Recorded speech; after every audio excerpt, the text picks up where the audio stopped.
और दोस्तों, क्या हाल है? क्या आपने कभी क्रिएटिव पर्सन बनने की कोशिश की है या फिर आपके अंदर भी एक बिलीफ बन के बैठा है कि आप क्रिएटिव पर्सन नहीं बन सकते? तो आज मैं एक ऐसी बुक की समरी लेके आया हूँ जिसमें 10 ऐसे तरीके बताए हैं जो कि आपको क्रिएटिव होने में मदद करेंगे। तो चलिए स्टार्ट करते हैं। Lesson number 1, steel like an artist.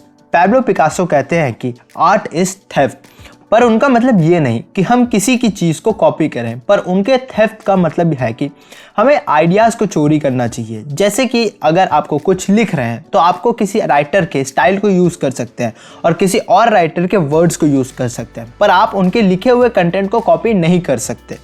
अगर आप थोड़ा सा फोकस देंगे तो हर एक नया आइडिया पुराने आइडिया से मिल के बनता है। जैसे कि अगर अमेज़ॉन का एग्जांपल लेके चलें तो वो बेसिकली 2 आइडियाज़ का मिक्सचर है। पहला इंटरनेट और दूसरा शॉप। एक सेगमेंट था जो इंटरनेट को यूज़ करता था और एक सेगमेंट था जो शॉपिंग करता था। जेफ बेजोस ने उन दोनों को कंबाइन करके एक नया आइडिया सोचा जो कि था अमेज़ॉन ऑनलाइन शॉप। तो जेफ बेजोस ने चोरी की है आइडियाज़ की और फिर उस चोरी से उन्होंने एक नया आइडियाज़ को फॉर्म कर दिया है। इसी तरह हमें भी आइडियाज़ को ढूंढते रहना चाहिए, कॉपी करने के लिए नहीं बल्कि उससे कुछ अच्छा बनाने के लिए। जब हम आइडियाज़ को ढूंढ रहे हैं तो हमें इस बात का भी ख्याल रखना चाहिए कि हमें सिर्फ अच्छी चीज़ों की चोरी करें। एक अच्छा आर्टिस्ट वही होता है जो कि सेलेक्टिवली चोरी करे, ना कि जो भी उसको मिल जाए उसे उठा ले। तो एक अच्छा आर्टिस्ट बनने के लिए आपको सबसे पहले आइडियाज़ की चोरी सीखनी पड़ेगी और साथ ही में सेलेक्टिव चोरी करनी पड़ेगी। Lesson number 2, don't wait until you know who you are to get started. काफ़ी बार हम लोग इसलिए रुक जाते हैं क्योंकि हमें पता नहीं होता कि हमें क्या बनाना है। पर मैक्सिमम आर्टिस्ट से अगर आप पूछेंगे तो उनको भी नहीं पता होता कि एंड रिजल्ट कैसा आएगा, पर फिर भी वो लोग स्टार्ट कर देते हैं। इसी तरह हमें भी कोई काम से पहले ये नहीं सोचना चाहिए कि एंड रिजल्ट क्या होगा, बल्कि उस काम में लग जाना चाहिए और देखते ही देखते हम लोग उस काम को कंप्लीट कर देंगे। अब इसमें मेन प्रॉब्लम ये आ जाती है कि हमें पता ही नहीं होता कि हम कहाँ से स्टार्ट करें। तो इस प्रॉब्लम का सलूशन ये है कि हम अपने इंडस्ट्री के लीडर्स को कॉपी करें, अपना काम स्टार्ट कर दें। अब कॉपी करते वक्त हमें ये याद रखना है कि हम सिर्फ उस कंटेंट को ही ना कॉपी करें बल्कि उसके पीछे आइडिया को भी कॉपी करें। मतलब कि जब वो कंटेंट बनाया या लिखा जा रहा था तो उसको क्या सोच के बनाया गया होगा। इससे आपको ये पता चल जाएगा कि आप कैसे अच्छे से सोच सकते हैं और फिर उस सोच को एक कंटेंट में कैसे उतार सकते हैं।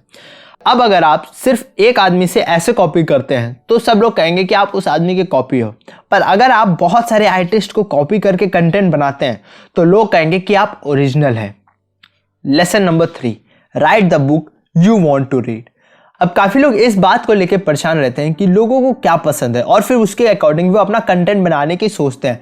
पर अगर सारे आर्टिस्ट ऐसा ही सोचना स्टार्ट कर देंगे तो शायद कोई नई चीज़ बन ही ना पाए। जैसे कि जेफ बेजोस को किसी ने नहीं बताया था कि उनको अमेज़ॉन जैसी कंपनी को स्टार्ट कर देना चाहिए, बल्कि उन्होंने वो खुद फाइंड की थी। अगर वो लोगों के हिसाब से चलते तो शायद या तो वो रिटेल बिजनेस में होते या फिर कहीं पे ब्लॉग लिख रहे होते। तो हमें लोगों के हिसाब से नहीं चलना चाहिए बल्कि ऐसी आर्ट बनानी चाहिए जो कि हमें अच्छी लगे, जिसको हम देखना चाहें या फिर यूज़ करना चाहें। इस तरह आप शायद कुछ ऐसा नया फाइंड कर सकते हैं जो कि आज के ट्रेंड को भी चेंज कर सकता है। तो हमें थोड़ा बहुत लोगों के बारे में सोचना चाहिए पर बहुत ज़्यादा इंपॉर्टेंस नहीं देना चाहिए। हमें वो कंटेंट बनाना चाहिए जिसको हम कंज्यूम करना चाहें, ऐसा खाना बनाना चाहिए जिसको हमें खाना पसंद हो। आपने इस लाइन को तो सुना ही होगा, एक अच्छा डॉक्टर वो होता है जिसके हाथ अपने फैमिली मेम्बर्स का ट्रीटमेंट करते वक्त कांपते नहीं हैं। Lesson number 4, use your hand. आजकल इलेक्ट्रॉनिक डिवाइसेस की वजह से हम लोग रियल आर्ट को बनाना भूले जा रहे हैं। आजकल पेंसिल और कॉपी की जगह इलेक्ट्रॉनिक गैजेट्स ने ले ली है, जो कि प्रोडक्टिविटी के नज़रिए से बहुत अच्छा है, पर एक आर्ट को बनाने में असली मज़ा अपने हाथ से ही आता है। क्योंकि जब बॉडी और माइंड दोनों सिंक रहते हैं तभी ही हम कोई अच्छी आर्ट को प्रोड्यूस कर पाते हैं। अगर आप कोई भी म्यूजिशियन को देखेंगे तो उनकी बॉडी हरदम मूव करती रहती है, क्योंकि जब तक हमारी बॉडी मूव नहीं करेगी तब तक हमारे अंदर वो एनर्जी नहीं आएगी। इसीलिए जब भी आप कोई आर्ट या फिर कंटेंट को प्रोड्यूस कर रहे हैं तो आपको इस बात का ध्यान देना चाहिए कि आपकी बॉडी भी मूव करने आपके दिमाग के साथ, क्योंकि तब आपको ज़्यादा आइडियाज़ आएंगे। Lesson number 5, side projects and hobbies are important. अगर हम साथ में 2-3 प्रोजेक्ट्स को लेके चल रहे हैं तो वो बहुत ही अच्छी बात है, क्योंकि ये साइड प्रोजेक्ट्स हमें प्रोडक्टिव प्रोक्रेस्टिनेशन करने में बहुत ही ज़्यादा हेल्प करेंगे। प्रोडक्टिव प्रोक्रेस्टिनेशन का मतलब है कि जब हम एक काम से बोर हो जाए तो फिर जाके दूसरे काम में लग जाएं, जिससे आपका टाइम भी वेस्ट नहीं होगा और आप एक साथ बहुत सारे प्रोजेक्ट्स को पूरा कर जाएंगे। दूसरा, हॉबीज़ इसलिए हमारे लिए इंपॉर्टेंट है क्योंकि ये हमारे अंदर क्रिएटिव पर्सन को जगाए रखती है, जिससे क्रिएटिविटी बनी रहती है। जैसे हम सब लोग बचपन में बहुत ही ज़्यादा क्रिएटिव पर्सन होते हैं, पर जैसे जैसे हम बड़े होते हैं हमें अपनी क्रिएटिविटी को धीरे धीरे ख़त्म करने लगते हैं, और फिर हमारी लाइफ में ऐसा कुछ भी नहीं होता जो कि हमारे क्रिएटिविटी को जगाए रखे। इसीलिए हमारी एक हॉबी होनी चाहिए जो कि हमारे अंदर क्रिएटिविटी को बनाए रखे। Lesson number 6, the secret, do good work and share it with people. अगर आपको जानना है कि बड़े आर्टिस्ट कैसे बने, तो उसका बहुत ही छोटा सा और सिंपल सा सीक्रेट है जो कि 2 पार्ट में डिवाइडेड है। पहला पार्ट है डू दी गुड वर्क, मतलब आपको हर रोज उठ के कुछ अच्छा बनाना और कल की हुई गलती से सीख के आज कुछ अच्छा बनाना है। ऐसा करते करते आप कुछ समय के बाद आपकी आर्ट बहुत ही ज़्यादा अच्छी हो जाएगी। और दूसरा पार्ट है शेयर इट विथ पीपल। पहले के समय इस पार्ट में थोड़ी सी डिफ़िकल्टी थी, पर अब इंटरनेट के आने के बाद ये सिर्फ बहुत ही ज़्यादा आसान हो गया है। आप अपनी आर्ट को इंस्टाग्राम, फेसबुक या यूट्यूब जैसी जगह में अपलोड करके काफ़ी सारे लोगों तक अपनी आर्ट को पहुंचा सकते हैं। Lesson number 7, geography is no longer our master. जैसे कि हमने जाना था, जैसे ही आइडियाज़ की चोरी करते हैं वैसे ही आर्ट हम बनाते हैं। अगर आइडियाज़ अच्छे होंगे तो आर्ट भी अच्छी होगी, और आइडियाज़ अगर बेकार होंगे तो आर्ट भी वैसी ही होगी। अच्छे आइडियाज़ के लिए हमें अच्छी सराउंडिंग की ज़रूरत होती है, तभी हम अच्छे आइडियाज़ को स्टील कर पाएंगे। अब एक सराउंडिंग के लिए या तो हम एक ऐसी जगह जाएं जहाँ पे हमें अच्छे आइडियाज़ मिले, जो कि एक्सपेंसिव ऑप्शन होगा।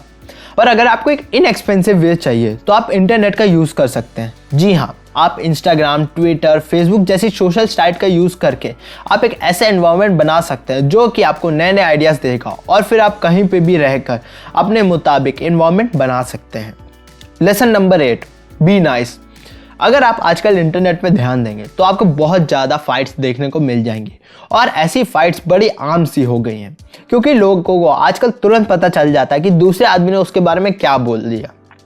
तो अगर आपको एनर्जी और क्रिएटिविटी दोनों बचानी है तो आपको इन जैसी फाइटों में नहीं पड़ना चाहिए, क्योंकि पहले ये आपका टाइम वेस्ट करवाती है और दूसरा ये आपके अंदर नेगेटिव एनर्जी क्रिएट करती है। जब भी आपको कोई इंटरनेट में हेट कमेंट करता है तो आपको उसको इग्नोर कर देना चाहिए, पर हाँ, उस हेट कमेंट से जो आपके अंदर रेश पैदा हुई है उसका यूज़ आपको अपने काम में करना चाहिए, क्योंकि इस तरह आप उसके जाल में भी नहीं फंसेंगे और अपने वर्क में ज़्यादा ध्यान दे पाएंगे। Lesson 9, be boring. अगर आपको लगता है एक क्रिएटिव पर्सन बनने के लिए आपको बड़े से बाल रखने होंगे, आपको ड्रग्स लेने पड़ेंगे, तभी आपकी क्रिएटिविटी बाहर आएगी, तो हो सकता है शायद आप गलत तरीके से सोचते हो, क्योंकि एक क्रिएटिव काम करने के लिए बहुत सारी एनर्जी और प्रेजेंस ऑफ माइंड का चाहिए, जो कि उल्टी सीधी चीज़ों से नहीं आता। अगर आप रियल लाइफ में देखेंगे तो जितने भी क्रिएटिव पर्सन होंगे वो लोग अपने ऊपर कम, अपने आर्ट के ऊपर ज़्यादा ध्यान देते होंगे। वो चाहते हैं कि उनकी पूरी एनर्जी उनके आर्ट में जाए, ना कि उनके सजने संवरने में। साथ ही में आप को बोरिंग के साथ कंसिस्टेंट भी होना पड़ेगा, क्योंकि ऐसा नहीं होगा कि आप दिन भर बैठे रहेंगे और आपको एकदम से $1 बिलियन आइडिया आ जाएगा, बल्कि आपको डेली काम करना पड़ेगा, और फिर काम करते करते आपको एकदम से $1 बिलियन आइडिया आएगा। क्योंकि अगर आपका दिमाग रेस्ट में होगा तो वो कुछ नया ढूंढने की कोशिश नहीं करेगा। Lesson 10, creativity is subtraction. ये आइडिया मुझे सबसे पसंद है, क्योंकि इसको जान के आपको पता चलेगा कि एम्प्टी स्पेसेस भी किसी चीज़ को खूबसूरत बना सकती हैं। जैसे कि ये एक लाइन ड्रॉ हुई है और दूसरी ये, अब आपको तो सिर्फ ये 2 लाइन दिख रही होंगी, पर एक्चुअली में यहाँ पे 3 लाइन है, एक पहली और एक दूसरी, और जो उन दोनों के बीच में है वो है तीसरी। तो क्रिएटिविटी एबंडेंस में नहीं आती है, बल्कि क्रिएटिविटी कम रिसोर्सेज होने में भी आती है। वहाँ पे आप कम रिसोर्सेज में ही बेहतरीन आर्ट बनाने की सोचते हो। इसी तरह जब ऑथर को पोएम लिखने में परेशानी हो रही थी तो उन्होंने सिर्फ 2 चीज़ ली, पहला मार्कर और दूसरा न्यूज़पेपर, और फिर उस न्यूज़पेपर में वो सब हटाने लगे जो कि उनके लिए इम्पोर्टेंट नहीं था, और फिर देखते देखते उन्होंने इस तरह न्यूज़पेपर ब्लैकआउट बुक लिख डाली।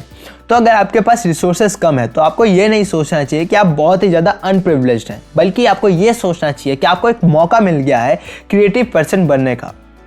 तो दोस्तों, आज हमने 10 लेसन जाने जिनको यूज़ करके हम अपनी क्रिएटिविटी को बढ़ा सकते हैं।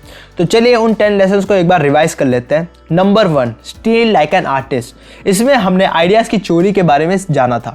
Number 2, don't wait until you know who you are to get started. इसमें हमने जाना था कि हमें क्यों काम को स्टार्ट कर देना चाहिए। Number 3, write the book you want to read. इसमें हमने एक नए कस्टमर के बारे में जाना था। Number 4, use your hand. इसमें हमने जाना था कि बॉडी का मूवमेंट क्यों ज़रूरी है। Number 5, side projects and hobbies are important. इसमें हमने जाना था कि साइड प्रोजेक्ट्स और हॉबीज की क्या इंपॉर्टेंस है। नंबर 6 द सीक्रेट, ये सीक्रेट था क्रिएटिविटी और फेमस होने के लिए। Number 7 geography is no longer our master, इसमें हमने सराउंडिंग्स के बारे में जाना था। नंबर 8 बी नाइस, इसमें हमने हेटर्स से कैसे डील करना है वो जाना था। नंबर 9 बी बोरिंग, इसमें क्रिएटिव पर्सन के रहने के ढंग के बारे में बात हुई थी।